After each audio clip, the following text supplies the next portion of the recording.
Stay connected and stay hot with VIT Chennai. Feel the rhythm.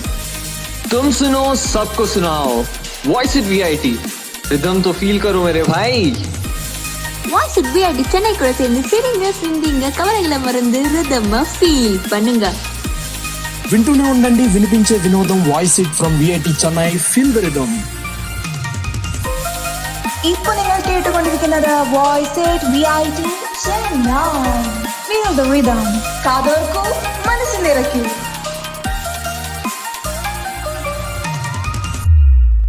Ladies and gentlemen, this is your host RJ Aryan. Today I proudly bring to you Crackdown, the first episode of many more to come, exclusively on Voice It, the official radio club of VIT Chennai. Today we have taken some stories which have been curated from anonymous forums on the internet about urban explorers, which are commonly known as urbex. This is a lot of people who are too curious for their own good and usually end up in places they actually shouldn't exist. So we should begin with the first story now. This happened 8 years ago when I was a sophomore in high school. My urbex friends and I were on a bike ride looking for cool places to explore in a relatively dilapidated area when we discovered a really creepy cave, which we later learned was an abandoned cement mine.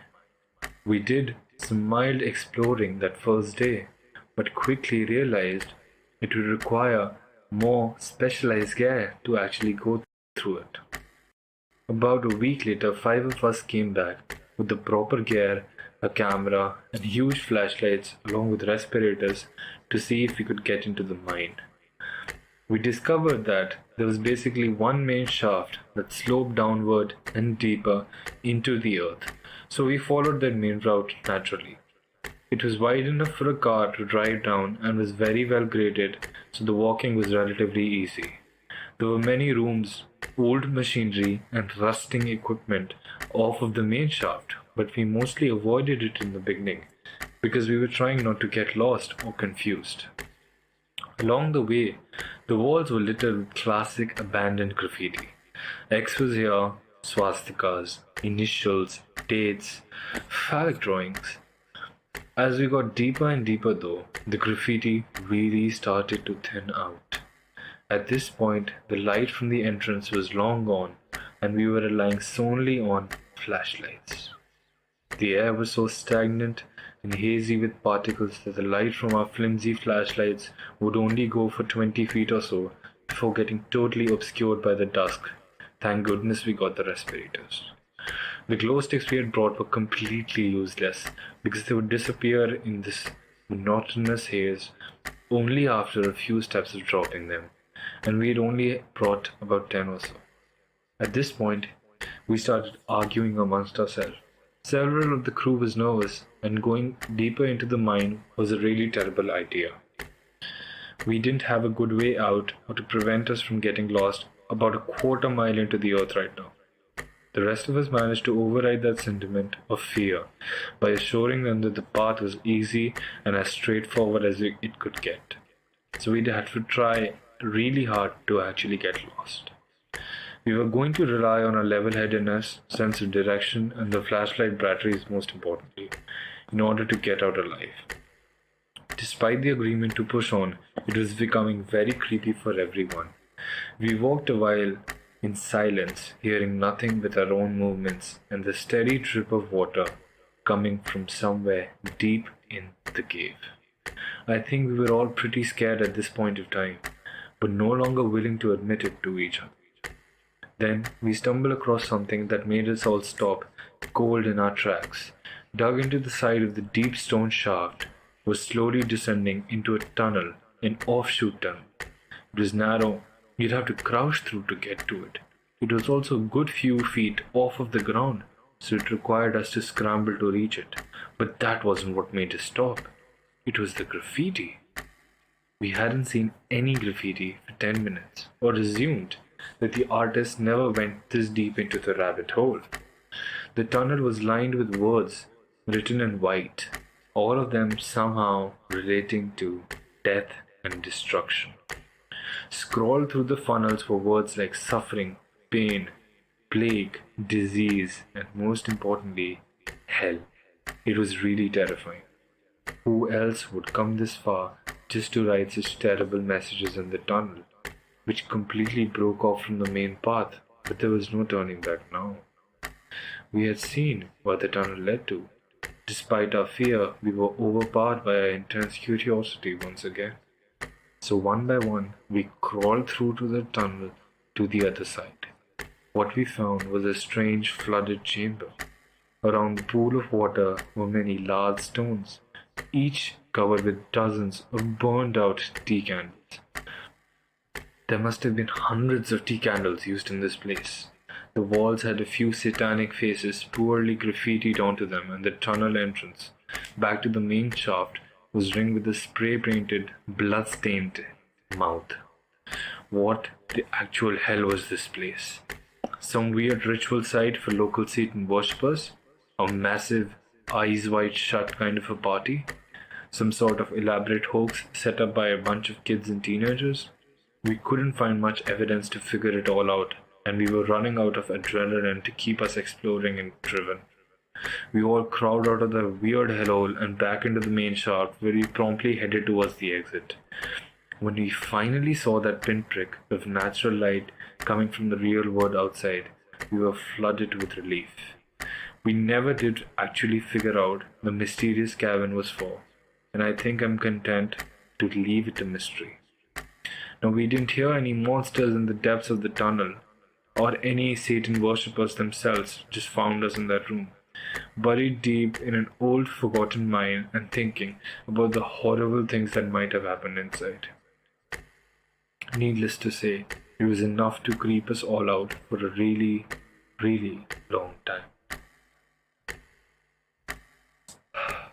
Story 2. Few years ago, I got a text from a friend while I was at work saying he found an abandoned house deep in the woods off of a trail, and that he tried approaching the house, but some old lady came up to him and told him not to go in there. That was on Tuesday, and I told him I was at work, so we'd have to go that night. Midnight came, and I make my way over to his place a couple of cities over, and then we head down this trail to go find this stupid house. This house looked as if it had been abandoned for years. It was in the middle of the woods, at the end of a long driveway surrounded by trees, darkness, and dew. I mean, you couldn't hear a single sound or see a single light. We walked around the house to try and find an entry point, but all the windows had been smashed in and replaced by bolts, nails, and 2x4s. Our only option was the front door, which was also boarded up and locked with a padlock. My buddy decides we should try and break in, seeing as no one probably lives here, and no one would be around to see or even care. So we hiked back down the trail to find something that we could use to break it in, and we ended up finding a park where the city had planted trees. We took the big steel rods planted around the saplings that were used to help them keep them level while they grow, and headed back towards the house. We get to the house and start trying to break down the front door. We're kicking and prying the padlock open with the steel rods. It's now close to 3 a.m. in the middle of nowhere, deep in the woods on a Tuesday night. Not suspicious whatsoever. With every kick, the door is moving more and more.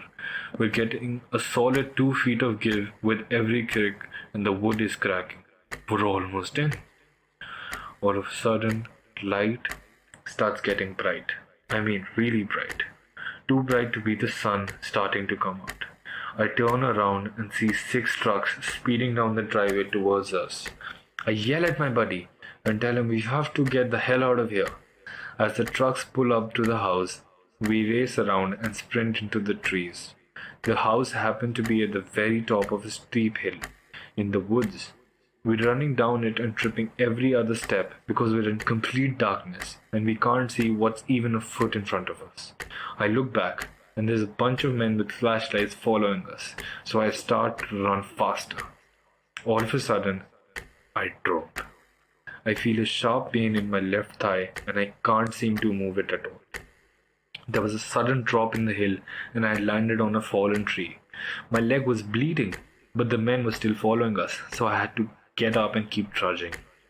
When we reached the bottom of the hill, our feet were submerged. We were in a stream or small river of sorts. It only was knee deep, so we thought we could cross it.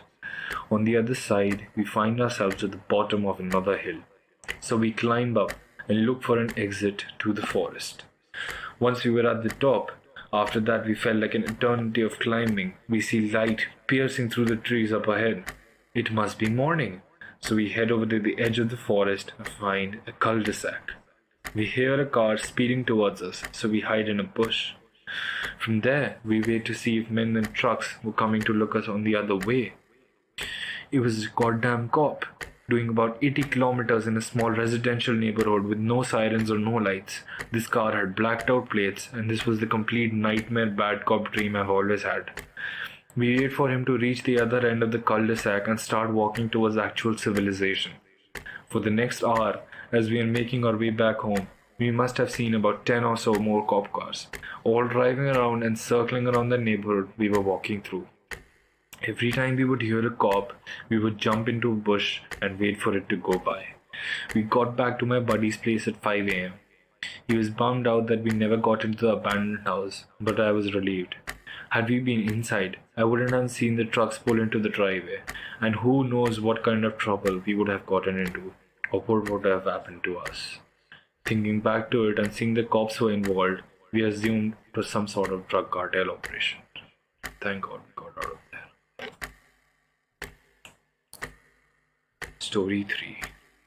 There is an abandoned East Coast insane asylum that I've often seen posted both on Reddit as well as other places around the internet. I personally have been there probably over 10 or 15 times over the course of the decade, and each time I found something new.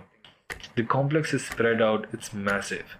Whatever I've seen posted or even mentioned, however, the maze and the tunnels that lie beneath the complex, they are much more tougher to navigate than they have been described to be. Connecting each building is a subterranean network of tunnels for steam, water, sewage, electric, fiber.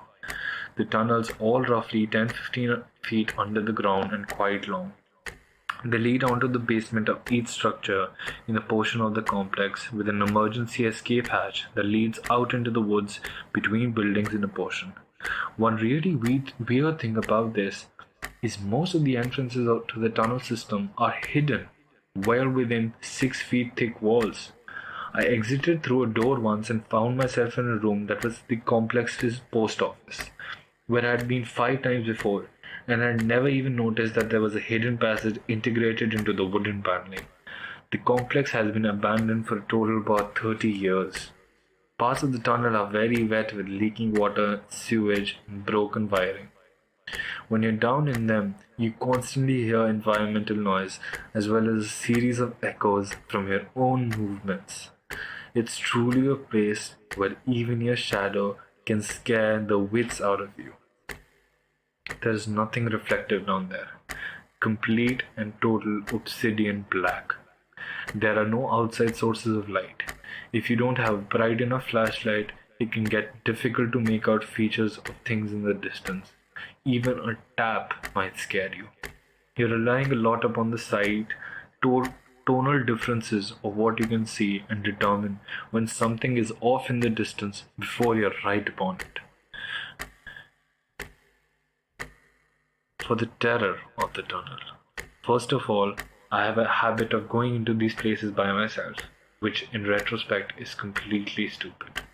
I've recently started correcting this because you never know when an accident could happen, leaving you alone in an underground tank with septic waste around you in the dark. The last time I was in the tunnels, I was by myself with a single AA battery powered 75 lumen LED flashlight, my trusty Philips. During this excursion, I decided to follow the tunnel down to what was the water treatment building for the complex.